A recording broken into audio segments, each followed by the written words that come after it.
பலம் எல்லாம் சிவன் செயல் அருள் தரும் கற்பகாம்பார் உண்ணாகை கபாலீஸ்வரர் திருவடிகள் போற்றி நாளை முதல் பங்குனி உத்திர திருவிழா தொடங்க உள்ளது. நாளை கொடியேற உள்ளது. அனைவரும் தவறாமல் வந்து விழாவில் கலந்து கொள்ள வேண்டும் என்பதற்காகவே இந்த பதிவு. எல்லாம் சிவன் செயல்.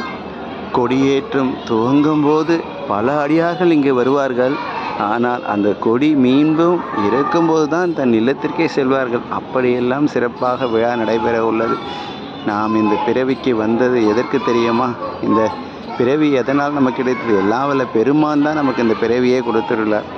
எதற்காக? மீண்டும் பிறவாமை என்றும் பேரின்பத்தை அடைவதற்காக தான் இந்த பிறவி. ஆனால் நாம் அதை மறந்து விடுகின்றோம்.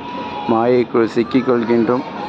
அவனை கண்டு துய்ப்பதற்கு தயங்குகின்றோம். நேரமில்லை என்று சொல்கின்றோம். அதையெல்லாம் நாம் செய்யாமல் அவனை நாளும் வந்து எல்லாம் வல்ல கபாலீஸ்வரர் பெருமானை வணங்குவோம். திருச்சிற்றம்பலம்.